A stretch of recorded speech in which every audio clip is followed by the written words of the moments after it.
요사이 기업이나 정부 기관들이 이번 목회자들의 모임에서도 여러 세미나나 워크숍이 많이 진행이 됩니다. 그 많은 워크숍이나 세미나에 가장 많이 등장하는 주제가 있다면 그것은 바로 리더십이라는 주제입니다. 리더십. 리더십이 무엇인가? 제임스 맥그리그 번즈라는 사람은 리더십을 이렇게 말했어요.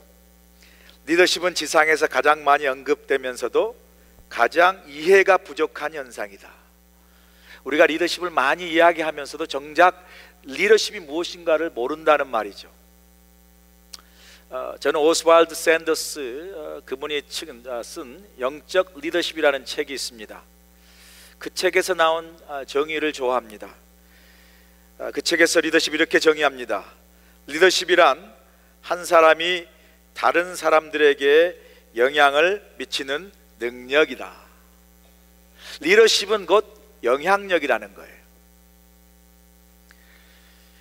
영향력이라는 게 뭐죠, 여러분? 사람의 마음을 움직일 수 있는 능력이라는 거예요. 자, 리더십이 영향력이고 사람의 마음을 움직이는 능력이라면 그것을 한마디로 표현하면 저는 바로 감동이다라고 말하고 싶습니다. 감동. 리더십은요, 영향력을 주고 사람의 마음을 움직이고 결국 그것은 사람의 마음에 감동을 줄 수 있는 능력, 이것이 바로 리더십이라고 우리가 정의할 수 있다고 저는 생각합니다. 요즘 우리의 시대를요, 리더십의 부재라고 이야기해요. 리더십의 부재다. 자, 리더십의 부재라는 시대 속에 산다면 그러면 우리가 리더가 없는 것인가? 아니에요, 여러분. 리더들이 너무나 많습니다. 마치 홍수처럼 많은 리더들이 있는데 왜 그럼에도 불구하고 우리는 리더십의 부재의 시대에 살고 있다라고 말을 할까요? 그것은 바로 우리가 리더들은 많지만 우리 마음에 영향력을 주고 우리 마음에 감동을 주고 우리 마음에 정말 따르고 본받고 싶어하는 감동을 주는 리더들이 부족하다는 거예요. 리더십의 부재는 다름 아닌 정말 감동을 주는 리더들이 부재하기 때문이다. 풍요 속의 빈곤이란 말이 있죠. 리더는 많은 것 같은데 정작 감동을 받고 따르고 싶은 그러한 리더들은 부족한, 그것이 바로 우리의 현실이다. 여러분, 우리가 공동체 안에 한 사람으로 존재하고 산다는 것은 무엇을 의미하냐면요, 우리는 어떤 모양이든지 누군가에게, 다른 사람에게 영향을 주고 살아요. 내가 무슨 대단한 위치에 가진 그런 리더가 아니더라도 우리는 공동체 안에서 한 사람으로 존재할 때 우리는 누구든지 다른 사람에게 영향을 주면서 산다는 거예요. 자, 그렇다면 우리의 질문은 이거예요. 나는 한 공동체 안에서, 아니 우리 교회 안에서 나는 어떤 영향력을 미치고 살고 있는가? 공동체 안에서 나라는 존재의 자리매김이 어떤 영향력을 주고 있는가? 한 번쯤은 우리가 생각해야 된다는 거예요. 영향력을 주는 데서는 두 가지겠죠. 하나는 좋은 영향력이죠. 감동을 주는 좋은 영향력이 있는가 하면 부정적인 영향력이죠. 사람 힘들게 하고 어렵게 하는, 아프게 하는 그런 영향력을 주는 사람들이 있습니다. 나는 어떤 사람인가요? 성경은 우리에게 그리스도인들을 뭐라고 이야기하냐면요, 그리스도인들은, 믿는 사람들은 바로 예수 그리스도의 향기라고 이야기해요. 향기. 여러분, 향기라는 말은 좋은 냄새죠. 좋은 냄새의 향기가 코끝에 스치고 그 스친 향기가 마음에 이렇게 진하게 감동이 되면서 야, 참 그 향기가 좋다라는 그런 마음에 어떤 기쁨이 생기잖아요. 성경 우리로 하여금 그리스도인은 향기라, 예수의 향기라고 이야기하는 건 뭐죠? 우리 믿는 사람은요, 살면서 그리스도인으로서 좋은 냄새, 좋은 향기, 좋은 영향력을 주면서 좋은 감동을 주면서 살도록 하나님께서 우리를 부르셨다는 거예요. 여러분, 하나님의 사람들은요, 좋은 영향력을 주며 살도록 하나님 우리를 부르신 줄로 믿습니다.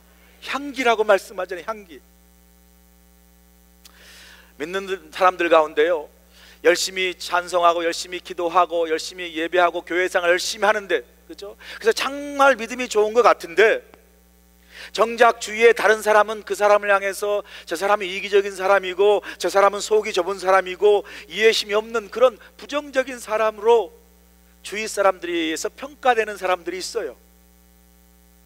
물론 여러분 신앙생활 하면요, 당연히 하나님 바라보고 십자가 바라보면서 마음의 중심을 잡고 흔들림 없이, 사람의 평가나 그런 거 흔들림 없이 이렇게 굳굳이 믿음 생활 해야죠. 맞습니다.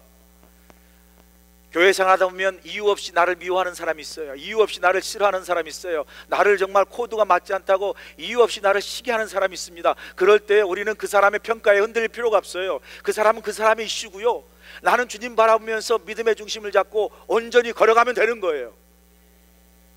자, 그런데 여러분, 어떤 경우는 이런 경우가 있어요. 나는 열심히 믿음 생활하고 신앙생활 합니다.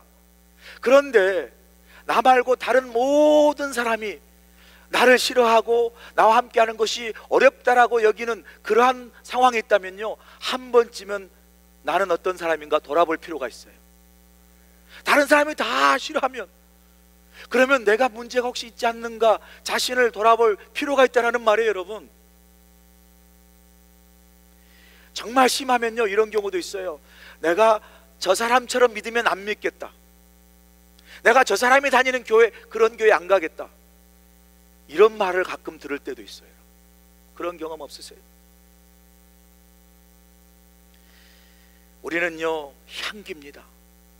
사람에게 좋은 영향력을 주고요, 사람에게 좋은 감동을 주는 그런 사람이 그리스도인이 돼야 되고요. 왜 향기가 되고 감동을 주는 게 중요하냐면요, 사람이 감동을 받아야 마음이 동하고 마음이 동해야 행동하기 때문에 그래요. 마음이 감동이 있어야 변화되기 때문에 그렇습니다. 이 감동의 능력이에요. LA 가면요 코리아타운에 마당몰이라는 데가 있습니다. 거기 가면요 한 번 가면 모든 걸 다 할 수가 있어요. 식당도 있고 카페도 있고 뭐 마트도 있고요, 그 다음에 영화관도 있어요. 그래서 한 번 가면 그냥 다 할 수 있어요. 식사도 하고 뭐 영화도 보고 마트도 보고 시장도 보고. 월요일날 쉬는 날에 대해서 저희 집사람하고 오래간만에 데이트를 하고 좀 이렇게 좋은 시간을 가져보려고 제가 참 큰맘 먹고, 여보 LA 가서 맛있는 냉면 사줄게. 왜냐하면 그때 마침 또 그 모레 한국에서 유명한 냉면집이 들어왔다 그래가지고 제가 정보를 입수하고 가자. 그래서 이제 한 일찍, 저녁 일찍 오후 늦게 이제 출발해서 LA 갔습니다. 그날 제 머릿속에 이미 일정이 딱 잡혔어요. 이제 맛있게 냉면을 싹 먹었습니다. 정말 맛있더라고요. 냉면을 쫙 먹고 1시간 미리 제 다음에 코스는 영화 보는 거예요. 영화를 보여주면서 오늘 한번 멋진 남편이 돼야 되겠다는 생각으로 이제 딱 우리 집사람하고 갔습니다. 밥을 일찍 먹고 1시간 앞서 그 영화관 올라가서 줄을 섰습니다. 줄을 서가지고 제 차례가 돼서 그때 영화가 암살이라는 영화, 어세시네이션, 한국에서 그 전지현인가 누가 뭐 주인공인데 재밌다고 그래가지고 다들 뭐 좋다고 그래서 저도 이제 우리 집사람하고 간 거예요. 줄 서서 7:30 딱 그 티켓을 요구했더니 We sold out. 매진됐다라는 거예요. 아니 제가 나왔는데 매진될 수 있습니까 이게? 매진됐다는 거예요. 이게 7시 반 시간 영화를 봐야 집에 10시쯤 들어가는 거거든요. 집에도 그래 한 40분 가까이 뭐 충분히 들어가야 되니까 이거 큰일 났어요. 제 계획에 차질이 생겨서 그러면 좀 늦더라도 9시 반 sold out 2 다 팔린 거예요. 그러니까 이게 속상하더라고요. 오래간만에 정말 밥까지 잘 먹고 냉면까지 먹었는데 저희 집사람에게 영화를 보여주는 그 계획이 싹 수포가 된 거예요. 진짜 다 솔드아웃이냐? 다 솔드아웃. 내일 건 살 수 있대. 내일 건 바빠 이 사람아. 제가 이제 그렇게 이야기를 안 했지만 제가 살 수가 없잖아요. 그러고 이제 참 낙심한 마음으로 돌아서는데 그 앞에 매표소 앞에 앉는 벤치 카페 같은 게 있는데 거기 보니까 할머니하고 아마 손잡벌 되는 그 젊은 총각이 앉아 있더라고요. 그래서 내가 지나가면서 그냥 너도 살려고 하는데 할머니 못 사서 영화 못 보는군요, 이런 식으로 이야기한 거예요. 그랬더니 그 손자가 우리도 살려고 하는데 매진돼서 못 본다는 거예요. 근데 그 손자 이름이 결국 손자고 할머니인데 손자 이름이 조셉이에요. 이름도 잊어버리지 않네요. 조셉. 근데 대화가 좀 잠깐 시작되는데 들어보니까 이 조셉이 오늘이 할머니 생일이라는 거예요. 오늘 할머니 생일인데 할머니가 같이 산 줄 알고 그 할머니 사는 그런 아파트에 사시는 거예요. 근데 이세 한국말도 좀 부족해요. 그런데도 그 손자가 할머니 생신이라고 할머니를 모시고 차를 모시고 LA까지 나온 거예요. 1시간 걸려서. 저 밸리 깊은 데서 1시간 걸려 나와가지고 냉면을 맛있게 대접하고 저와 똑같은 계획을 가지고 할머니가 좋아하는 영화를 딱 보여주려고 온 거예요. 근데 7시 반, 9시 반 다 솔드아웃 된 거예요. 제가 대화하는 가운데 이 조셉의 마음이 너무 예쁜 거예요. 요즘 2세들이 그렇게 할머니 참 찾아서 일부러 모시고 냉면 사드리고 하기 쉽지 않은데 그 할머니 생신이라고 그 할머니를 모시고 와서 식사 대접하고 영화를 보려고 하는 그 조셉의 마음이 내 마음에 너무 정말 감동이 되더라고요.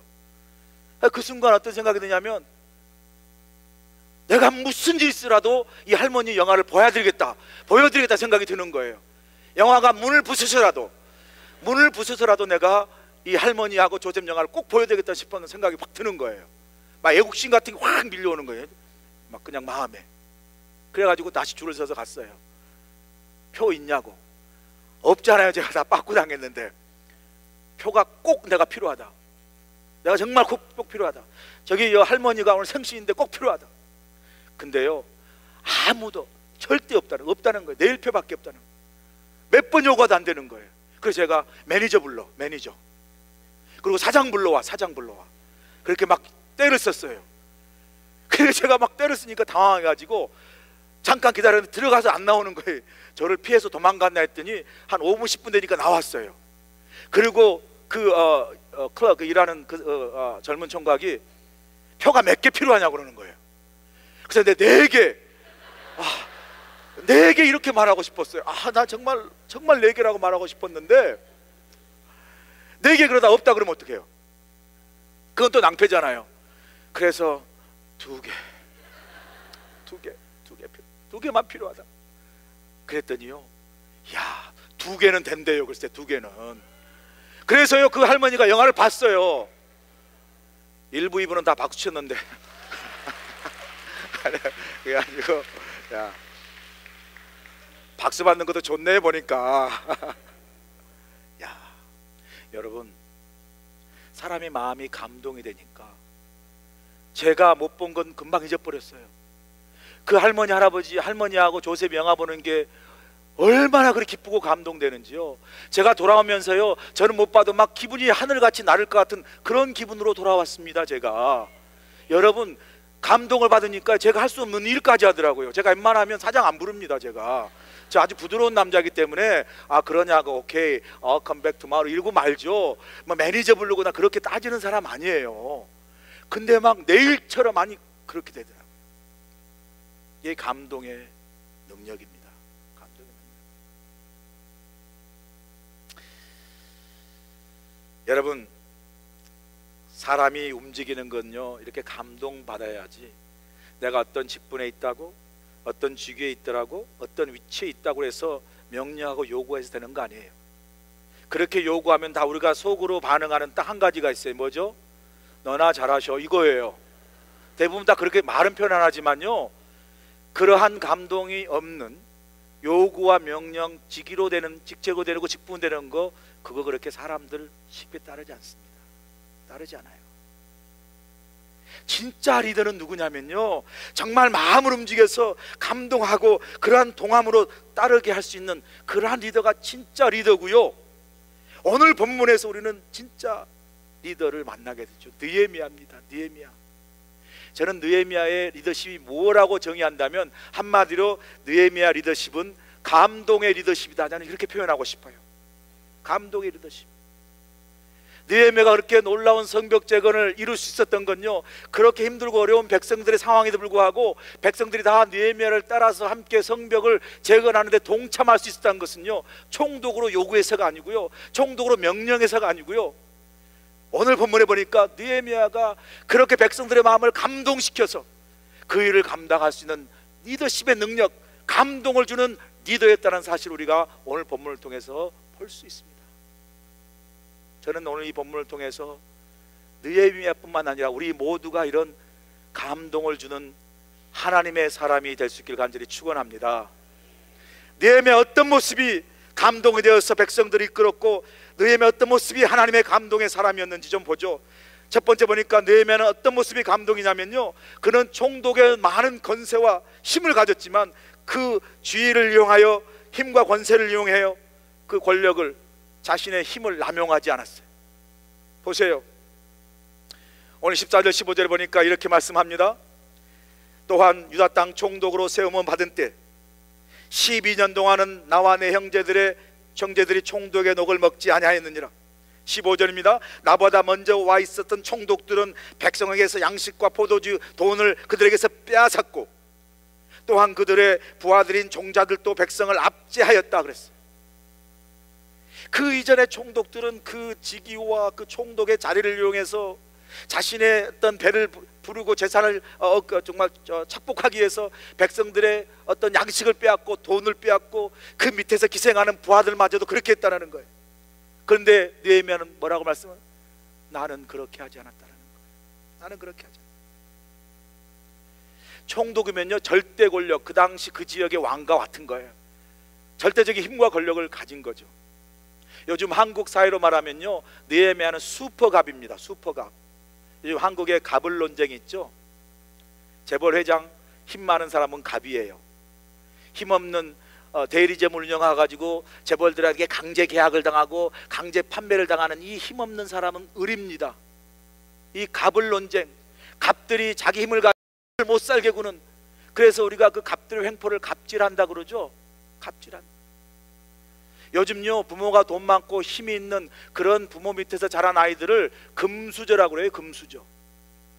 힘도 없고 정말 백 없는 부모에서 자란 을의 부모를 가진 그런 자녀들을 뭐라 그러죠? 흙수저라고 그래요. 흙수저.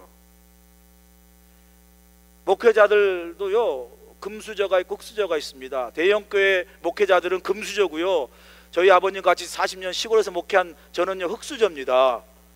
그래도 하나님의 은혜로 저는 정말 하나님의 은혜로 금수저가 된 사람이에요. 할렐루야. 왜 금수저예요? 내가 가진 건 없지만 하나님께서 귀한 우리 그리스도 낙감교회를 이렇게 목회하도록 허락하시고 귀한 여러분들을 함께 섬기시니 저는 금수저 중에 금수저인 줄 믿습니다. 제가 어제 꿈을 잘 꿨나 봐요. 계속 박수를 받네요, 제가. 여러분, 그런데 느헤미야는 자기의 힘을 남용하지 않았습니다. 자기의 권세를 남용하지 않았습니다. 힘이 없어서 남용하는 게 아니라 힘이 있어요. 권세가 있어요. 직위가 있어요. 직분이 있어요. 그럼에도 불구하고 그 힘을 절제하고 그 힘을 성숙하게 사용할 수 있는 그런 믿음의 사람이었어요. 왜 백성들이 그렇게 느헤미야를 따랐을까? 총독의 자리에 있으면서도 그 속에서 발견하게 되는 그 절제하는 성숙한 성품이 있었기 때문에 바로 백성들이 느헤미야를 따랐을 것이다. 구체적으로 할 수 있는 게 뭐냐면요, 17절 18절 보면 알 수 있어요. 여러분, 이 17절에 보니까 이런 말이 나옵니다. 내 상에는, 그래요. 자기 상에는 그러네요. 오늘 보니까 17절, 또 내 상에는 유다 사람들과 민장들 150명이 있고 그 외에 우리 주위에 있는 이방 족속 중에서 우리에게 나온 자들이 있었는데 매일 나를 위하여 소 한 마리와 살찐 양과 쭉쭉쭉 나오죠. 여기서 내 상이란 말은 뭐냐면 파티예요. 연회를 말하는 거예요. 늘 먹고 마시는 그런 어떤 축제를 이야기하는 거예요. 총독이다 보니까 뭐 이방 우두머리 귀족들 민장들 막 모여가지고 일종의 정치적인 파티 하지 않겠어요? 그래서 잘 통치하려고 하는 그런 파티가 매일매일 있었다는 거예요. 그리고 그 파티에 들어가는 비용을 보니까, 음식을 보니까 오늘 어떻게 나오죠? 소 한 마리에 살찐 양 6마리에 닭도 많이 잡았고요, 열흘에 한 번씩 각종 포도주를 갖춘, 경비가 어마어마하게 들었겠죠. 옛날에 총독은요, 중앙에서 월급을 주지 않았습니다. 그 총독의 월급은 어떻게 받느냐면, 녹은 어떻게 받느냐면요, 필요한 대로 백성들에게 세금을 부과하고 중앙에 바칠 것만 바치고 나머지는 다 자기가 가지면 되는 거예요. 그러니까 그냥 세금을 백성들에 많이 부과해서 자기가 착복할 수 있었어요. 더군다나 이런 정치적 행사의 경비는요, 당연히 백성들의 세금을 부과하셨어요. 그랬는데 오늘 보니까 18절 후반절 보니까 그렇게 많은 비용이 든다 할지라도 내가 총독의 녹을 요구하지 아니하였음은 이 백성, 이 부역이 중하였다. 그렇게 많은 경비를 백성들에게 세금을 부과해서 공출한 것이 아니라 어떻게 했다는 거예요? 자기 사재를 털어서 이 경비를 충당했다는 거예요. 한국의 여러분, 요즘 재벌 기업들이 뭐 이렇게 어려운 일을 겪죠. 한진해운 같은 기업도 어려운 일을 겪고 그렇더라고 보니까. 또 다른 기업들. 근데 아쉬운 게 뭐냐면요, 재벌들이 기업을 하다가 기업이 넘어집니다. 그러면 많은 사람이 실업자가 되고 어려움을 겪는데, 그렇게 기업이 넘어져도 재벌들의 그 오너들이 자신의 사재를 출연해서 많은 그런 그 백성, 국민들의 어떤 실업자들을 구하고 그 회사를 구하려는 노력이 부족해요. 뭐 잠깐의 제스처는 있는데요, 많은 오너들이 자신의 몇천억 되는 사재를 털지 않습니다. 오늘 느헤미야는요, 그 많은 정치적인 행사로 당연히 백성들에게 세를 과할 수 있지만 오늘 어떻게 합니까? 백성들에게 세를 과하는 대신에 자신의 사재를 털어서 이 모든 것을 다 충당했다라는 거예요. 비용을. 참 이러기 쉽지 않습니다. 저는 이 느헤미야 이런 모습이 참 우리에게 감동을 준다라는 생각을 합니다. 감동을 준다.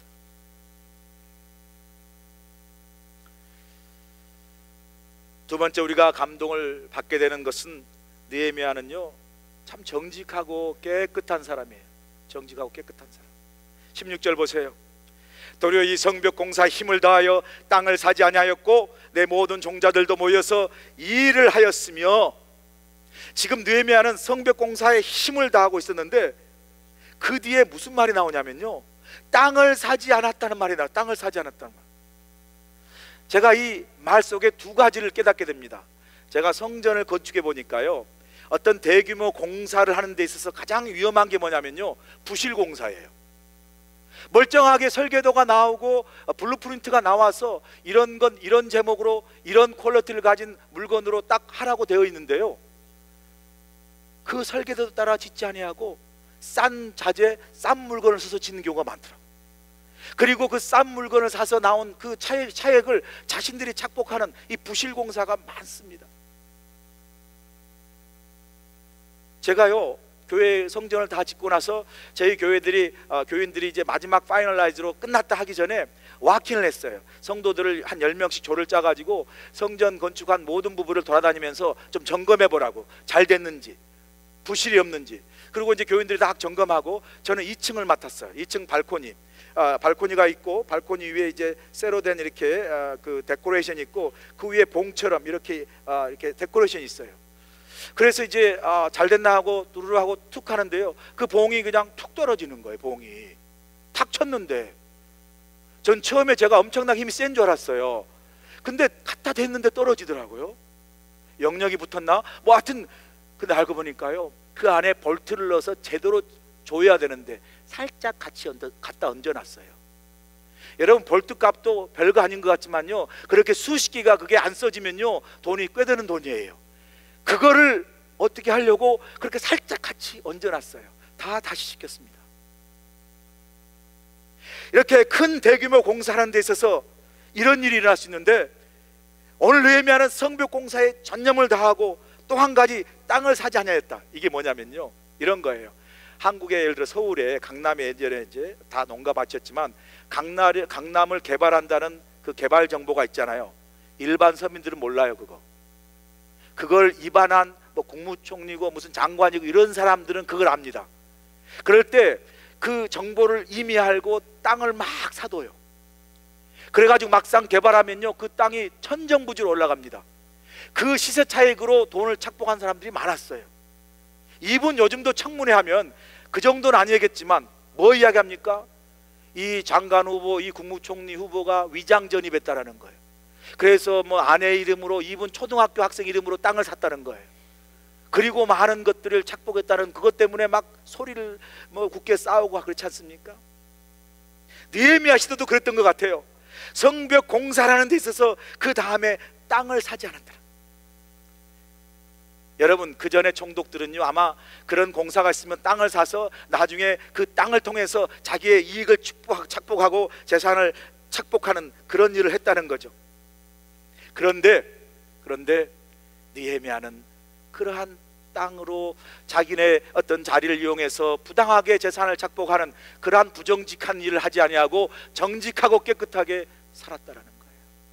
이게 참 감동을 주는 이야기예요. 왜 우리는 장관만 세우고, 왜 우리는 국무총리만 세우면, 그리고 청문회만 했다면 이렇게 좀 좋고 별로 그렇게 감동되는 그런 사람들은 없을까요? 이번에 뭐 장관 후보자도 보니까 저는 깜짝 놀랐어요. 5년 동안 36억 원을 썼다네요. 평균 1년에 7억 2천만 원을 쓰고 한 달이면 6천만 원을 쓰고 하루에 평균 200만 원을 썼다는데요. 그래서 놀래지도 않아요. 여러분들은 써봤어야 알죠. 어쨌든 뭐 제가 볼 때는 야, 어떻게 이렇게 하면 쓸 수 있을까? 어떻게 하면? 느헤미야는요, 그런 자신의 여러 가지 부당한 방법으로 재산을 모으고 부정직한 방법을 할 수 있음에도 불구하고 그는 땅을 사지 않는 그 모습 속에 청렴하고 정직하고 깨끗한 하나님의 사람인 줄로 믿습니다. 이게 감동이 된 거예요. 세 번째 느헤미야가 감동이 된 게요, 그는 겸손한 사람이었습니다. 보세요, 그가요 16절을 보면 이런 말이 나와요. 도리어 이 성벽 공사 힘을 다하여 땅을 사지 아니하였고, 그 다음 말이 중요해요. 내 모든 종자들도 모여서 일을 하였다. 이게 무슨 말이냐면요, 자기가 총독이라고 명령하고 시키기만 하고 그런 게 아니고요, 의자에 앉아서 회전 의자 돌리면서 일했다는 게 시키는 게 아니라 내 모든 종자들과 모여서 일했단 말은요, 자신도 자신과 함께 섬기는 부하들, 종자들과 함께 팔에 소매를 거두고 함께 일했다는 거예요. 함께 일했다는 거예요. 내가 이런 자리에 있으니까 내가 그런 어떤 부당한 일, 그거 뭐 그렇게 힘든 일을 해야 되나, 그렇게 두고와 귀족 기억나시죠? 그 귀족들은 참여하지 않았지만 느헤미야는 총독임에도 불구하고 자기 종자들과 함께 팔에 소매를 거두고 이 성벽 공사의 벽돌을 나르고 흙을 파고 삽을 잡았다는 거예요. 이건요, 겸손한 섬김의 리더십을 가지지 않으면요 할 수 없는 겁니다. 어제 새가족 환영했는데 참 많은 분들이 수고하시더라고요. 음식도 너무 열심히 하시고요, 그 데코레이션 너무나 아름다웠고요, 그 종이로 일일이 다 만들고 책상 그 셋업, 뭐 사진 찍고 하는 이 모든 것들 참 감동이었습니다. 그 모든 정말 귀한 손길이 모이니까 새가족이 환영회가 잘 됐습니다. 그렇게 시작하는 것도 감동이었지만 새가족 끝나고 다 피곤하고 일찍 돌아가심에도 불구하고 나 남아서 셋업을 다시 정리하고 청소하고 하는 것 너무너무 귀했습니다.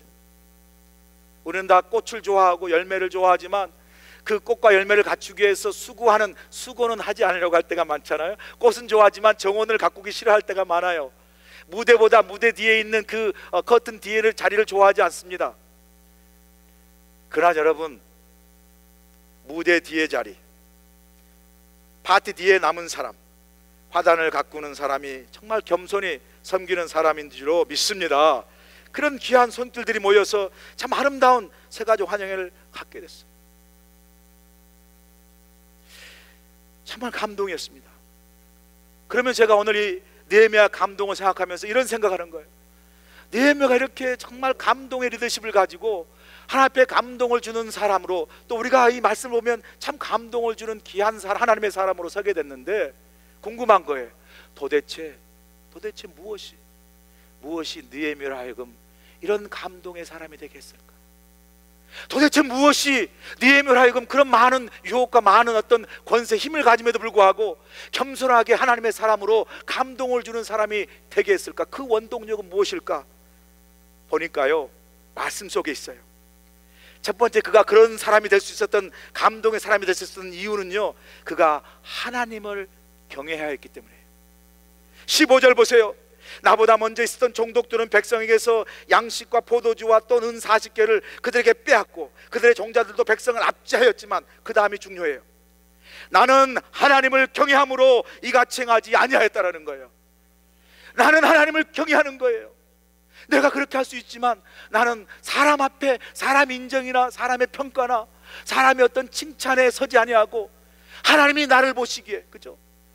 하나님 앞에선 코람데오라, before God, 하나님 앞에선 내가 깨끗하고 온전한 사람으로, 하나님 앞에 그 내 삶을 통해서 내가 하나님을 이렇게 하나님의 사람으로, 믿는 사람으로 하나님을 경외합니다, 이것을 가지고 살기를 원했다라는 거예요. 그래서 19절의 말씀 이렇게 고백합니다. 내 하나님이여, 내가 이 백성을 위하여 행한 모든 일을 기억하사 내게 은혜를 베푸시옵소서. 그가요 사람의 칭찬을 구하지 않았어요. 사람의 평판이나 명성을 구하지 않았습니다. 그가 오직 구했던 것은 하나님을 경외하고 그렇게 온전히 삶으로 하나님께 은혜를 힘입기를 원했다는 거예요. 저와 여러분이요, 사람의 평가나 사람의 판단보다 하나님 앞에 부족하지만 온전히 섬으로 그 온전함을 통해 주신 하나님의 은혜를 힘입는 저와 여러분들이 간절히 축원합니다. 하나님을 경외했어. 그래서 참고 절제하고 내려놓고 많은 유혹을 이길 수 있었다는 거예요. 왜요? 하나님을 경외하고 하나님 앞에 온전히 서고 그 은혜를 힘입기 위해서. 두 번째로 그가 이런 일을 할 수 있었던 중요한 이유 중에 하나는 바로 무엇이냐면요, 그가 하나님을 사랑했을 뿐만 아니라 하나님을 경외했을 뿐만 아니라 중요한 것, 동시에 그는 하나님께서 그에게 맡겨주신 백성들을 사랑했다라는 거예요. 백성들을. 18절 다시 보세요. 매일 나를 위하여 소 한 마리와 살찐 양 6마리를 준비하며 닭도 많이 준비하고 열흘에 한 번씩은 각종 포도주를 갖추었으니 비록 이같이 하였을지라도 내가 총독의 녹을 요구하지 아니하였으면, 이 다음이 중요해요. 이 백성의 부역이 중함에더라. 백성들이 지금 열심히 힘을 내서 열심히 어렵지만 정말 힘을 다하여 하나님의 성벽인 예루살렘 성벽을 세우고 있어. 본인도 어렵지만, 본인도 힘들지만 주의 귀한 성전, 주의 귀한 일을 위하여 열심히 수고하고 있어요. 그 수고를 하고 있는 백성들에게 내가 파티와 연회를 필요한 경비까지 세금으로 부과한다면 이 백성들이 얼마나 힘들까? 이 백성들의 부역이 얼마나 고통스러울까? 그 사랑의 마음이 있었기에 그는 그 경비를 백성에게 부과하지 아니하고 자기 사제를 털었던 거예요. 이 백성을 사랑하는 마음. 여러분요, 감동은 어디에서 오는 줄 아세요? 감동을 주는 행위는요, 사랑에서 오는 줄로 믿습니다. 사랑에서 감동이 나오는 거예요. 사랑에서. 그 백성들이 얼마나 힘들까? 백성을 향한 사랑과 관심이 있었기 때문에 느헤미야는요, 그 모든 것을 할 수 있음에도 불구하고 하나님 앞에 절제함으로, 겸손함으로 하나님 앞에 온전히 서는 감동의 사람이 된 줄로 믿습니다. 여러분, 서로에 향한 이런 사랑과 관심이 필요해요. 사랑의 반대는 무관심입니다. 여러분, 무관심처럼 우리를 슬프게 하고 공동체를 힘들게 하는 게 없어요. 사랑은 관심입니다. 어느 교인과 제가 대화를 나눴는데요, 그 교인이 그런 말 하대요. 여러분, 목사님, 우리 교회가 어떤 교회인지 아세요? 우리 교회가 어떤 교회인데요, 사람들 우리 교회를요 정거장 교회라고 그래요. 우리 교회를 정거장 교회라고 그래서 그게 뭔 소리인가 했더니 우리 교회를 다 온다는 거예요. 뭐 방문회도 오시고 뭐 이면화도 오시고 타주에서 이사도 오시는데, 오셨다가 얼마 안 있으면 다 떠나는 정거장 교회입니다라고 이야기하는 거예요. 아니, 갑자기 마음이 싸해지더라고요. 제가 생각을 했습니다. 왜 정거장 교회가 될까? 제가 이사 와 보니까요, 한국에서 이민 오든 타주에서 이사 오든 이렇게 환경이 급작스럽게 바꾸는 것, 이게 뿌리를 뽑는 거더라고요. 힘들더라고요. 쉽지 않아요. 그러면 이주 오든 이민 오든 우리 교회를 찾았을 때는 내가 힘들고 어렵지만 교회를 통해서, 하나님을 만남을 통해서, 은혜를 통해서 어렵지만 이 은혜로, 이 하나님을 만난 이 공동체로, 이 교회를 통한 믿음의 생활로 내가 굳굳이 살아야 되겠다는 그런 소망과 위로를 바라고 교회에 나는 나온 줄로 믿습니다. 그런데 교회에 와서 그것을 찾지 못하고 교회에 와서 그런 따뜻한 위로와 감동을 주지 못한다면 머무를 수가 없는 거죠. 정거장일 수밖에 없어요. 조금은 작지만, 우리보다 사이즈가 작은 교회지만 나를 따뜻하게 대해주고, 교회면 따뜻하게 인사해주고 따뜻한 말 한마디도 할 수 있는 가족 같은 교회를 찾아서 떠날 수밖에 없는 거예요. 저는 여러분 간절히 호소합니다. 저희 교회가 정거장 되는 교회 되길 원치 않습니다. 저는 저희 교회가 머무는 교회가 되기를 간절히 소원합니다. 여러분, 머물려면 감동이 있어야 돼요. 여러분, 연주회 가도요, 감동을 받으면 그 자리를 떠나지 못하고 계속 박수치면서 앵콜 하잖아요. 왜요? 너무 감동을 받아서요. 다시 그 감동 때문에 앵콜하면 연주자가 다시 와서 연주하잖아요. 저는 우리 교회도 그렇게 해야 된다고 생각합니다. 교회를 다시 오면요, 그 따뜻한 말 한마디, 따뜻한 인사 한마디, 따뜻한 품어주는 그 사랑의 그 느낌, 그 하나님의 안식으로 주는 그 쉼의 경험을 통하여, 예배의 경험을 통하여 다시 우리 교회에 감동을 또 찾아다 나오는, 그래서 머무는 교회가 되길 간절히 소원합니다. 우리 교회가 마지막 종착역 되는 교회가 되길 소원합니다. 여러분, 이런 말 있지 않습니까? 인생의 방황은 예수님 만나면 끝이 나고, 신앙의 방황은 좋은 교회 만나면 끝이 난대요. 신앙의 방황은 좋은 교회를 만나면 끝이 납니다. 아직도 여기저기요 좋은 교회를 찾아다니는 사람들이 많습니다. 그분들 우리 교회에 오셨을 때 우리 교회가 좋은 교회에 대해서 그분들의 신앙의 방황이 끝나기를 간절히 축원합니다. 정착역이 되고 종착역이 되고 머무르는 교회가 되길 간절히 소원합니다. 그러기 위해서는 우리가 감동을 주는 교회, 감동을 주는 성도가 되어야 되는 거예요. 여러분, 계속 한국 교회가 위기라고 이야기합니다. 한국 교회 교인들이 다 떨어지고 자꾸 줄어든다고 얘기합니다. 여러분, 이게 양적인 위기죠. 교인 수가 감소하면 위기입니다. 그러나 진짜 위기는 뭔지 아세요? 양적인 위기가 아니라 교회에게 하나님의 감동을 주는 성도가 없고요, 감동을 주는 교회가 없는 질적인 위기가 진짜 위기예요.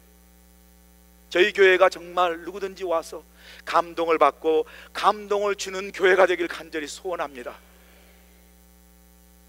하나님의 교회, 하나님의 사람, 감동을 주는 저와 여러분, 감동을 주는 우리 교회가 되어서 우리의 감동, 그것이 세상의 감동이 되고 하나님의 감동으로, 그 감동의 능력으로 세상을 바꿀 수 있는 우리 그리스도나 감리교회 저와 여러분 모두가 되시기를 주의로 간절히 축원합니다. 기도하시겠습니다. 좋으신 아버지 하나님, 감사합니다. 하나님, 기도하기는 우리 교회가 감동을 주는 교회가 되기를 소원합니다. 저희 모두가 감동을 주는 하나님의 사람이 되기를 소원합니다. 하나님, 감동이 메말라 감동을 추구하는 세상 사람들에게 우리 교회가 뻔한 교회가 아니라 우리 교회가 부족하지만 하나님의 이름으로, 그리스도의 믿음의 능력으로, 복음의 능력으로 우리 모두가 사랑 가운데, 배려 가운데 느헤미야처럼 감동을 전하는 성도 되게 도와 주시옵소서. 감동을 전하는 교회 되게 도와 주셔서 문영혼들이 이곳에서 하나님의 은혜 가운데 정착하며 예배하며 하나님의 사람으로 서갈 수 있는 복된 교회가 되게 축복하여 주시옵소서. 예수님의 귀하신 이름으로 감사하며 기도하옵나이다. 아멘.